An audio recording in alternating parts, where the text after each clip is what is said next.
Todd Gleason's services are made available to WILL by University of Illinois Extension.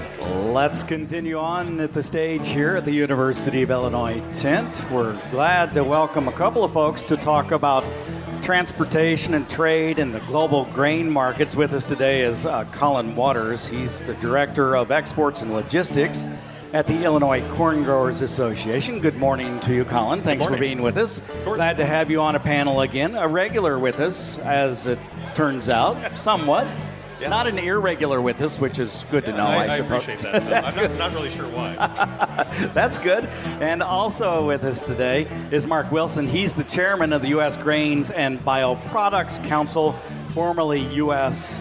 Grains Council. Thank you very much. We appreciate you being here. Yeah, it's my pleasure to be here. Yeah, and you are from Toulon. You're a Stark County farmer? Yeah, I farm up Toulon, raise corn, soybeans, some hogs, and I'm excited for this upcoming year. Tell me a little bit about the name change and why that took place. Yeah, we were always, for the last 30 years, the U.S. Grains Council, but we're also representing DDGs and ethanol. And when you go around the world and you try to get into a government meeting to talk about ethanol, and they see the U.S. Grains Council, they say, well, why are you here? Why should we invite you? And we always say we represent ethanol. So this name change to BioProducts then makes it a lot easier to get into those meetings. And we chose BioProducts rather than biofuels because we're looking in the future.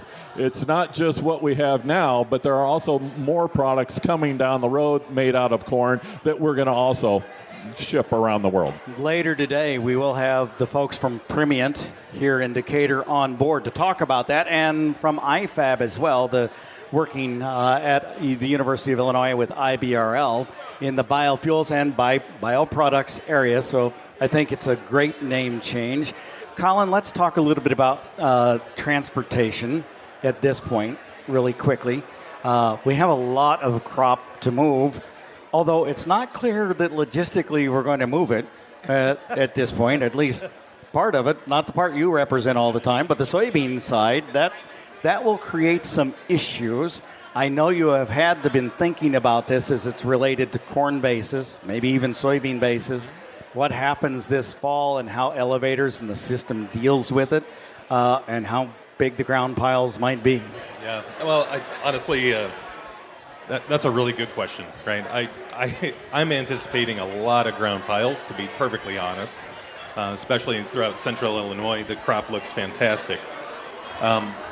Although, just talking with Mark, I think Mark might be trying to help us out on the supply side here with some of the disease issues that we're seeing pop up now. I don't know, it might not be so bad, but no, I think that logistics-wise, the river's doing okay. We've had pretty much standard barge traffic moving south and north. There was a little bit of a hiccup slowdown earlier in the summer, but it's kind of taken care of itself. Rail seems to be working pretty well too, so I'm anticipating kind of normal logistics at harvest time, but it's going to be a big crop. So we'll see. Mark, and remind me exactly where Toulon is from I-80, and for those who don't know the state of Illinois. Well, if you know where Peoria is and you know where the Quad Cities is, you draw a line between the two. We're about halfway in between. We're 40 miles northwest of Peoria. So in the Galesburg, Knox County, but over one. Yeah. Around Kewanee. Around Kewanee. Excellent. So I want to know a little bit about how bad southern rust and or tar spot are in your area currently. Well, we have, when I started out with tar spot was on the bottom leaf. I just went out last week. It's all the way on the very top leaf. The plant is still green all the way, but the tar spot is there. And you can see some southern rust here and there. I don't know. We did fungicide it early. I don't know how bad it's going to affect us yet, but it's got to affect us some. So you did an early fungicide application, not a second application. Did you have tar spot at the time you did fungicide the first time around? No. Okay, but it developed, and it is a problem.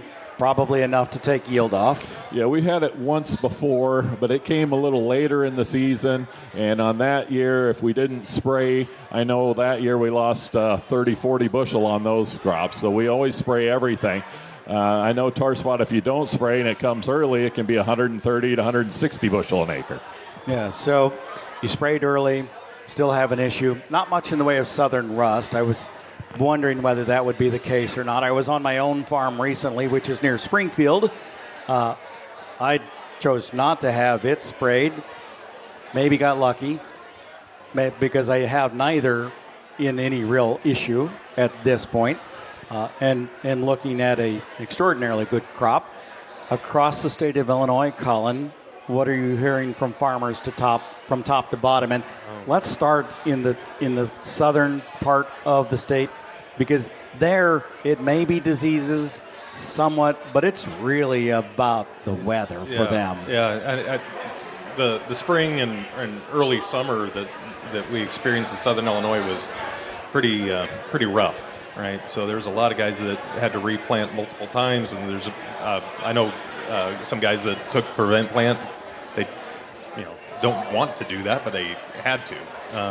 So it's a really mixed bag. South of I-70, it's really variable. So some of those really low spots that just got flooded out are just gone. But there's some areas that are going to have good yield, but it's a real mixed bag.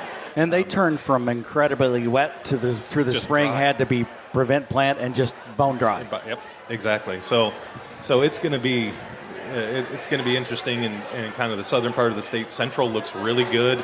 I think as you get further north, Henry, Knox, Stark, Bureau, things are good, but it's not as much as we thought.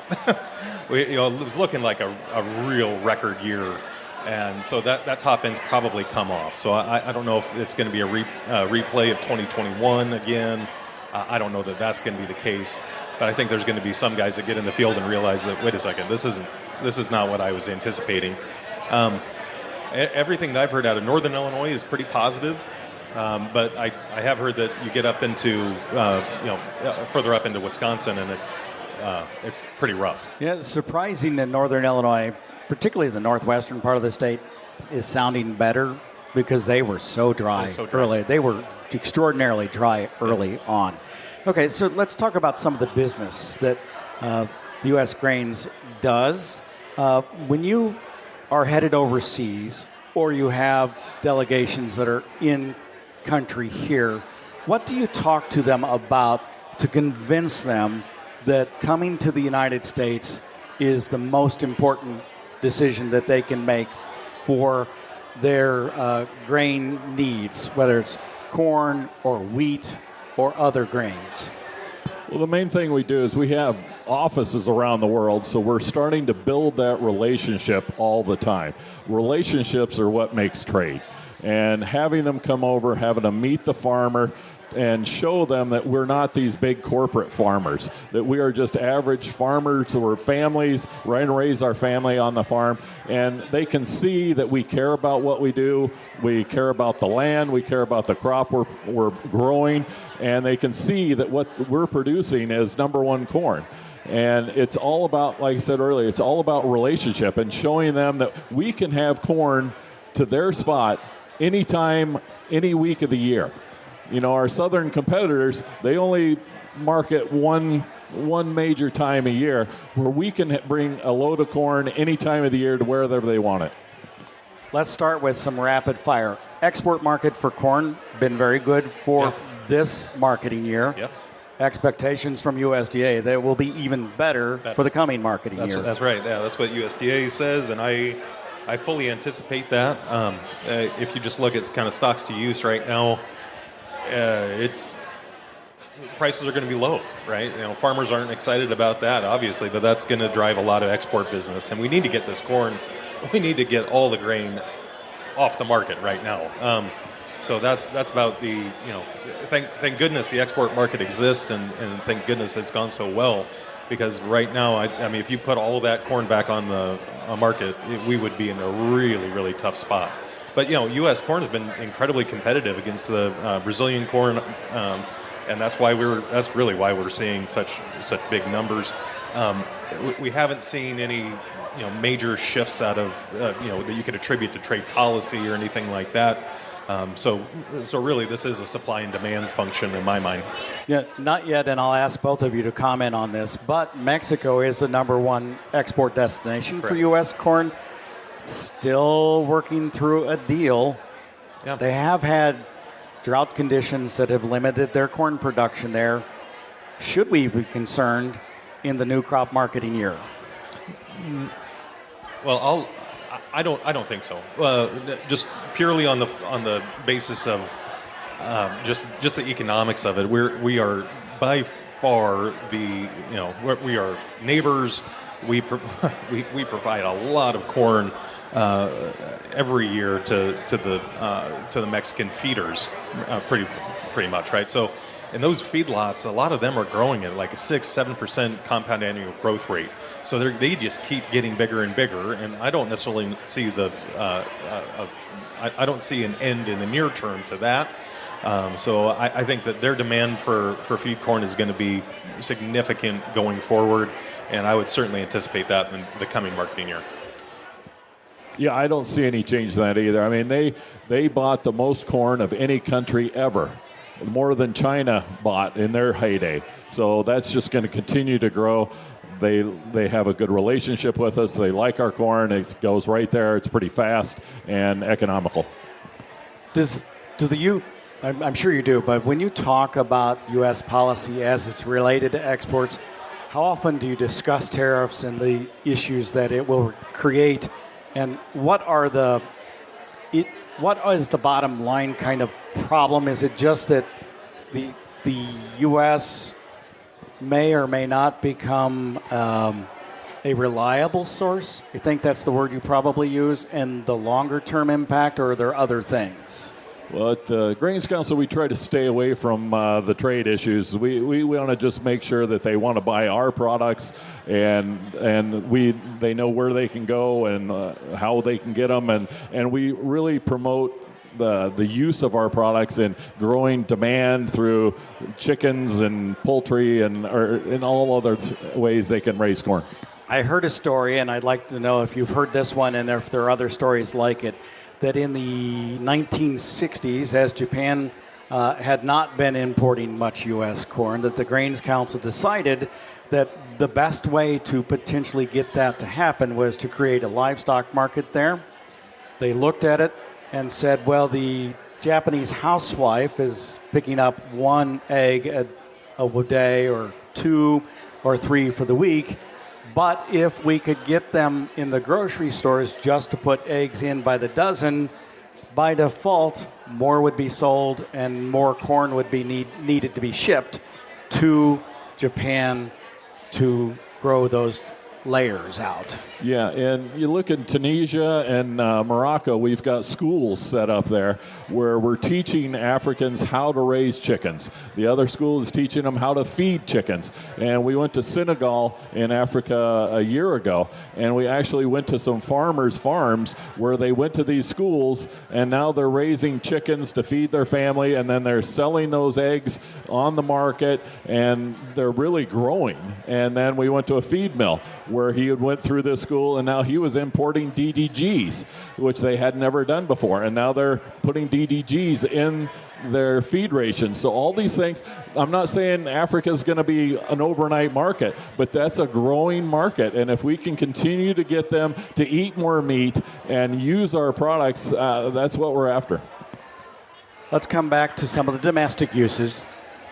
Start with the livestock sector, and I want to take them by sector. Poultry eats more corn than any of the other sectors.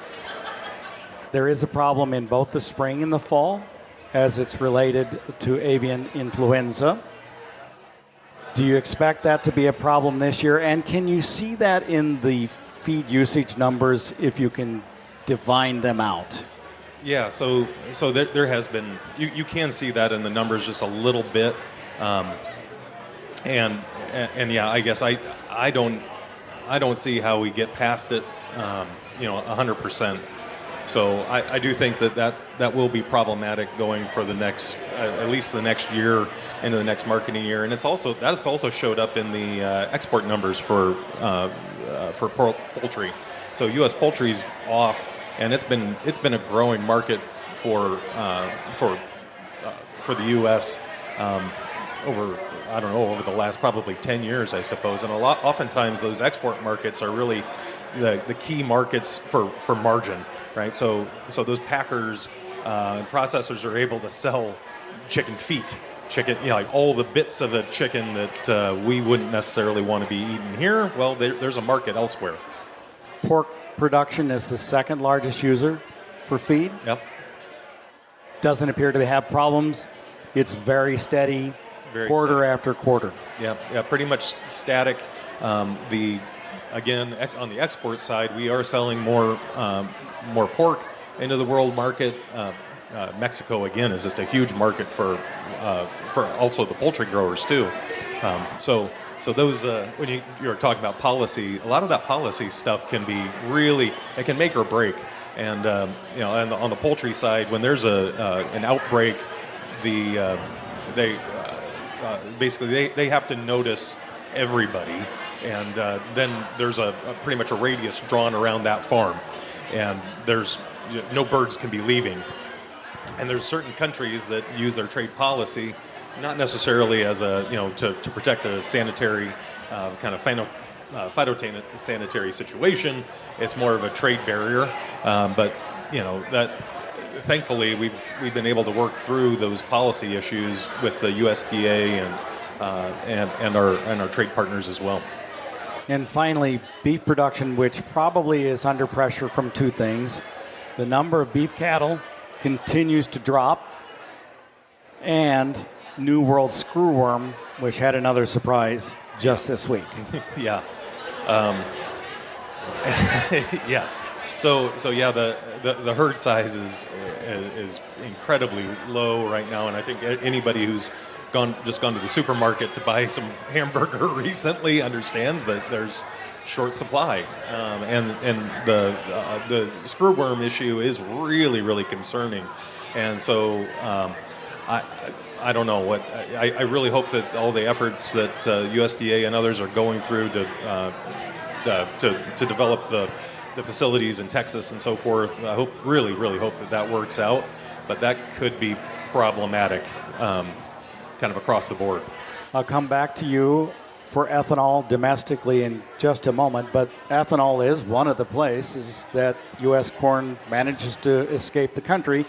A lot of it goes north to Canada. Again, that is an issue related to policy. Can you tell me just about how much ethanol is used outside of the United States from U.S. corn? Yeah, we set a record this last year with ethanol exports around 2.1 billion gallons. And we see that just doing nothing but growing. Canada is our number one competitor, or number one consumer, and it's over 700 million gallons, and that's still going up to this day. We just worked in 2018, we had 0% of the ethanol going into Japan.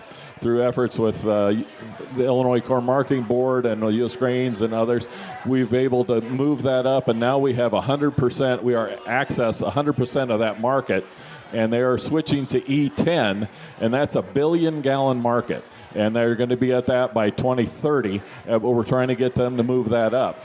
Guatemala is another place that just put in a 10% down there, and so that's a 40 million gallon market. Costa Rica, Panama, those are all moving that direction. The Philippines is going to E20. Vietnam is going to E10. Those are huge markets that are all moving that way, and we have the cheapest, best ethanol out there, and we look at ethanol growth just skyrocketing from here.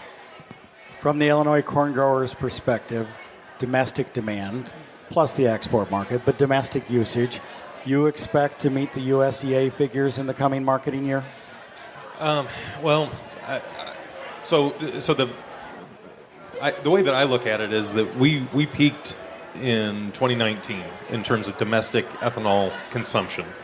And so we're going to probably see the slow erosion over time as, just as vehicles become more efficient. I mean, this is totally discounting the, electric vehicles, but your car gets more efficient, or the new cars as they come on, they're more efficient than the previous generation.